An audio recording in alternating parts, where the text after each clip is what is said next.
Delhi liquor scam కేసులో CM Kejriwal కు 6 రోజుల కస్టడీ విధించింది CBI special court. ED Kejriwal తరఫు లాయర్ల వాదనలు విన్న న్యాయస్థానం ఈ మేరకు తీర్పిచ్చింది. దీంతో ఈ నెల 28వ తేదీ వరకు కేజ్రీవాల్ ను విచారించనున్నారు ఈడీ అధికారులు. కేజ్రీవాల్ ను 10 రోజుల కస్టడీకి ఇవ్వాలని కోర్టును ఈడీ కోరింది. అయితే ఇరు వర్గాల వాదనలు విన్న న్యాయస్థానం 6 రోజుల కస్టడీ విధించింది.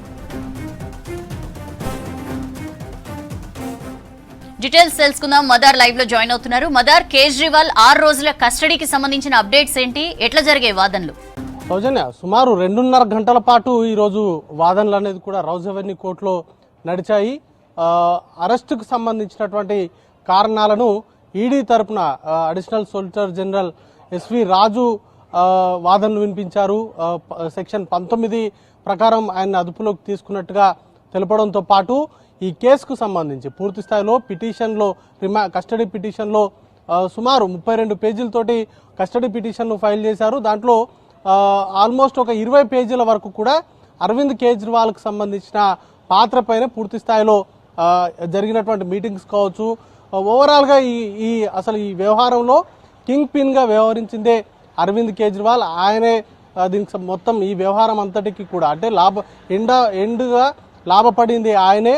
ఆ పార్టీకి సంబంధించి ఆమ్ ఆద్మీ పార్టీకి సంబంధించిన వ్యవహారాల్లో ముఖ్యంగా ఈ కిక్ బ్యాక్స్ ఏవైతే సౌత్ లాబింగ్ నుంచి కిక్ బ్యాక్స్ వచ్చాయో ఆ కిక్ బ్యాక్స్ని పంజాబ్ ఎన్నికల్లో, గోవా ఎన్నికల్లో ఉపయోగించుకున్నారు.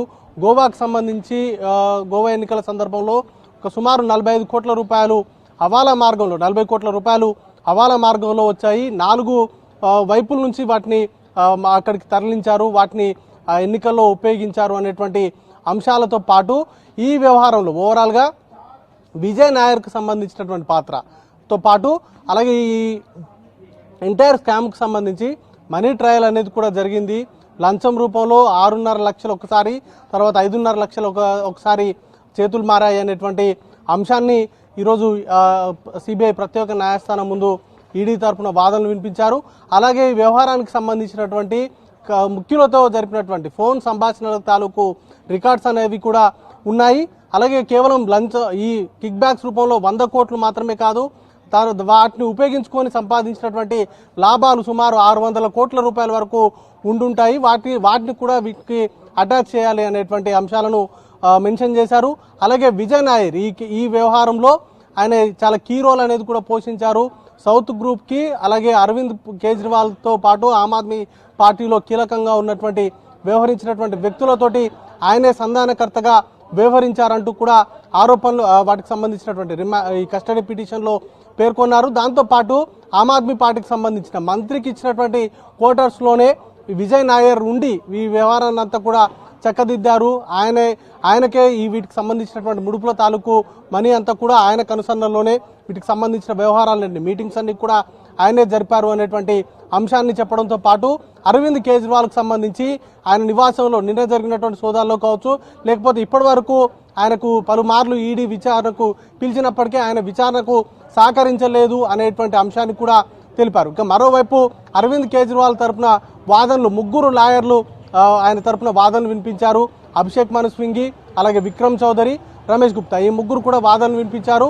అసలు ముఖ్యమంత్రి స్థాయి కావచ్చు, లేకపోతే ఆమ్ ఆద్మీ పార్టీలో కీలకంగా ఉన్నటువంటి వ్యక్తులను అకారణంగా అరెస్ట్ చేశారు. వారికి వ్యతిరేకంగా ఎలాంటి సాక్ష్యాలను కూడా ఇప్పటి వరకు కోర్టు ముందు ప్రొడ్యూస్ చేయలేదు.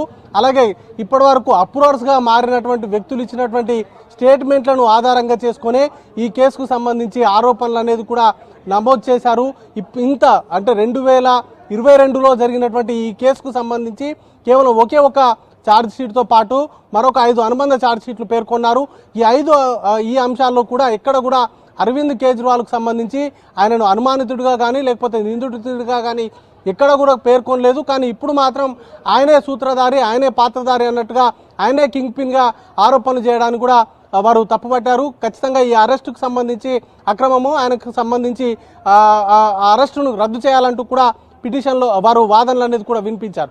కానీ అల్టిమేట్గా ఈడీ చేసినటువంటి వాదనలు, ఎందుకంటే కేసుకు సంబంధించి అనేక ఆరోపణలు ఉన్నాయి, 100 కోట్లకు పైగా చేతులు మారడంతో పాటు ఢిల్లీ ప్రభుత్వానికి 2,800 కోట్ల రూపాయల మేర నష్టం వాటిల్లింది అనేటువంటి ఆరోపణలు ఉన్నాయి. ఇప్పటికే ఈ కేసుకు సంబంధించి చాలా కీలకమైనటువంటి వ్యక్తుల్ని అదుపులోకి తీసుకున్నారు.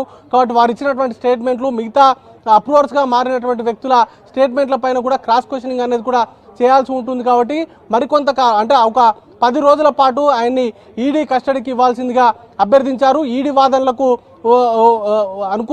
వారికి అనుకూలంగా తీర్పు అయితే వచ్చింది. కానీ వారు అడిగినట్టుగా 10 రోజుల సమయం ఇవ్వలేదు. కేవలం 6 రోజుల వరకు 6 రోజుల ఈడీ కస్టడీకి అయితే అప్పగిస్తూ తీర్పు అనేది కూడా వెలువరించారు. సో మార్చి 28 వచ్చే గురువారం వరకు కూడా అరవింద్ కేజ్రీవాల్ ఈడీ ప్రధాన కార్యాలయంలో ఉండబోతున్నారు. ఆయనను ఈ ఢిల్లీ లిక్కర్ స్కామ్కు సంబంధించి కీలకంగా లోతైనటువంటి అంశాలు, ఎందుకంటే ఫేస్ టైంలో జరిపినటువంటి మీటింగ్స్ కావచ్చు, అలాగే సౌత్ లాబీకి సంబంధించి ముఖ్యంగా బీఆర్ఎస్ ఎమ్మెల్సీ కవిత కావచ్చు, శరత్ చంద్రారెడ్డి, అరుణ్ రామచంద్ర పిల్లై ఇతరులతో జరిపినటువంటి సమావేశాలకు సంబంధించిన చర్చల్లో ఏ అంశాలు చర్చించారనే దానిపైన కూడా కూలంకషంగా వివరాలు అనేది కూడా తీసుకోవాల్సినటువంటి పరిస్థితి ఉంటుంది. కాబట్టి ఆయనను 6 రోజుల పాటు ఈడీ కస్టడీకి అయితే ఇచ్చారు. ఈ 6 రోజుల్లో కూడా ఈ అంశాలకు సంబంధించి ఆయన్ని క్వశ్చన్ చేసేటువంటి అవకాశం ఉంటుంది. సౌజన్య, రైట్.